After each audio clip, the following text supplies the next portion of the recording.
রাসূলুল্লাহ আসসালাতু ওয়াসসালামু আলাইকা ইয়া হাবিবাল্লাহ আসসালাতু ওয়াসসালামু আলাইকা শাফিয়াল মুজনবিকা ইয়া রাহমাতাল লিল আলামিন।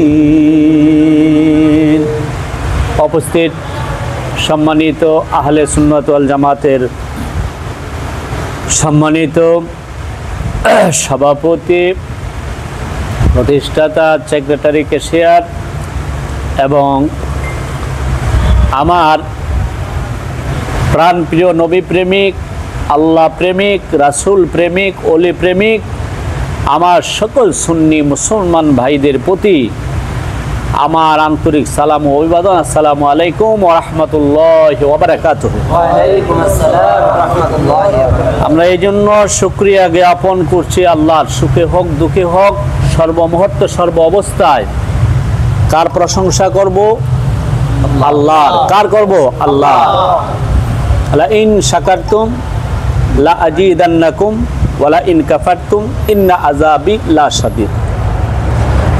আল্লাহ শুকুর আদায় প্রতিটা মুহূর্তেই আপনার হোক কষ্ট হোক দুঃখ, আল্লাহ শুকুর আদায় আমরা কবে বৃদ্ধি করে দিবে, জোর বলে। আর যারা শুকুর, আল্লাহর কঠিন শাস্তি আযাব আল্লাহ পাক যেন আমাদেরকে মুক্ত করে, এই আশাই প্রত্যাশা করছি। এবং আহাতাল আশিকিন সিরাজাম মুনীরা নবী মুহাম্মদ রাসূলুল্লাহ সাল্লাল্লাহু আলাইহি ওয়াসাল্লাম। আমি কয়েকটা কথা বলবো। সতর্ক আমরা থাকতে হবে এখন, প্রতিটি মুহূর্তে, প্রতিটি ক্ষণে, প্রতিটি মুহূর্তে, প্রতিটি ঘরে আপনি আপনার নিজ দায়িত্বে আপনার দেহ, বডি, আপনার ঈমান, আপনার সমস্ত কিছুকে রক্ষা করার দায়িত্ব তো অবশ্যই আমরা গ্রহণ করে নিচ্ছি ইত্তাকুল্লাহ, আল্লাহর উপর। এরপরও আপনি সতর্ক থাকতে হবে, বিদেশ হোক, প্রবাস হোক, দেশে হোক, কাম কাজ যেখানে আছেন, আপনি নিজকে নিজে খুব খুব বেশি বেশি করে বর্তমান প্রেক্ষাপটে আপনাকে সতর্ক অবস্থায় পা দিতে হবে, কদম দিতে হবে, ইবাদত বন্দেগীতে যেতে হবে। সমস্ত কিছুতে আমরা কি করতে হবে? অগ্রসর হতে হবে। বাবার কাছে ছেলে এক সেকেন্ডের জন্য নিরাপদ নয়, আবার ছেলে মেয়ে বাবার কাছে কখনো এক সেকেন্ডের জন্য বর্তমান প্রেক্ষাপটে নিরাপদ নয়। আপনারা যখন কাজকর্মের ফাঁকে ফাঁকে যখন ইন্টারনেট, ফেসবুক, তারপরে বিভিন্ন সোশ্যাল মিডিয়ার খবর বার্তা দেখবেন, তখন আপনাদের মন, হৃদয়, অনুভূতিতে আল্লাহর দিকে আপনার দিলটা অটোমেটিকলি ভাবে রুজু হয়ে যাবে। আপনি কারো হক মারতে আপনি চিন্তা করবেন না। তখন আপনি এগুলো দেখবেন, মিডিয়া দেখবেন, সোশ্যাল মিডিয়ার দিকে খেয়াল রাখবেন, খোঁজ খবর নেবেন, তখন আপনি বুঝতে পারবেন দুনিয়াটাতে কত কষ্ট হচ্ছে। দিনের পর দিন যত দিন যাচ্ছে ততই দুনিয়াটা কি হচ্ছে? কষ্টের মধ্যে নিপতিত হচ্ছে। আমি গত পরশুদিন দেখেছি আপনার একটা মেয়ে ইন্টারমিডিয়েট পাস কমপ্লিট করে ফেলছে, ভালো একটা সাবজেক্টে পড়াশোনা করতেছে। ও বাবাটা সাধারণভাবে একটা ছোটোখাটো একটা চাকরি করতেছে, এই পরিবার পরিজন চালাইতেছে। আর লেখাপড়ার জন্য তো আগেকার দিনের আমার যে সমস্ত ভাই বাবারা আছে, লেখাপড়া ছেলে মেয়েদেরকে লেখাপড়ার জন্য অনেক সচেষ্ট চেষ্টা করে, কষ্ট করে হলো। তো যাক, এখন লেখাপড়া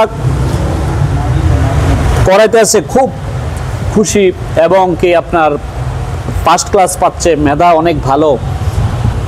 বাবা আমাকে একটা ল্যাপটপ কিনে দিতে হবে, আমার বিভিন্ন ক্লাসিফিকেশনের কিছু আমি কি করতে হবে, এখানে সেভ করতে হবে, ডাটা এন্ট্রি করতে হবে, আমার একটা ল্যাপটপ দরকার।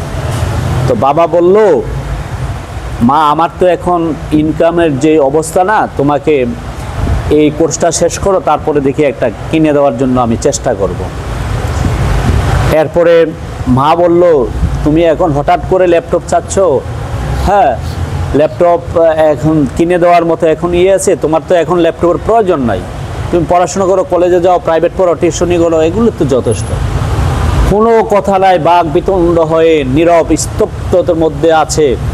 বাবা ঘুমিয়ে গেলেন, মা ঘুমিয়ে গেলেন, মেয়ে টেনশন ফিল করতেছে, মেয়ের মাথায় আল্লাহ তাআলা এমন শয়তান ঢুকিয়ে দিছে, তখন একটা চাকু নিয়ে একে একে 13টা স্টেপ করছে বাবার শরীরের মধ্যে। বাবা ক্ষতবিক্ষত হয়ে গেছে, বাবা মৃত্যুর সাথে পাঞ্জা লড়ছে। শেষ মুহূর্ত বাবার মেয়েকে পুলিশ আসলো, আইনিভাবে তাকে অ্যাটাক করলো।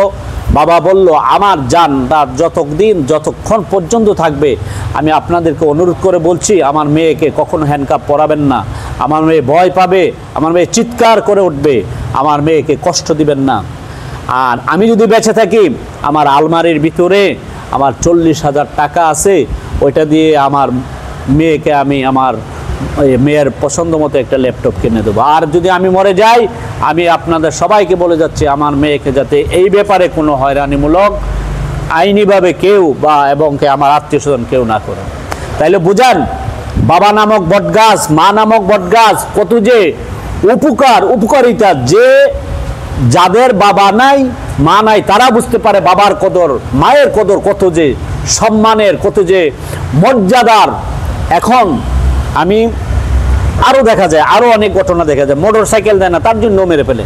তো এখন এই দিক দিয়ে আমাদের ছেলে মেয়েকে মোবাইল থেকে কন্ট্রোল করবেন। মোবাইলে বিভিন্ন দিকে আলোচনা থেকে মাকে, আপনার স্ত্রীকে বেশি বেশি করে মোবাইলে বলবেন বাচ্চাদেরকে এত মোবাইল যাতে না দেয়, সুন্দর করে কৌশল মতে, গালাগালি মন্দচারি করে যাবেন না। গেল এটা। আবার আসেন আপনার আমার ইমানটাকে আমরা কিভাবে মজবুত করব। বিভিন্ন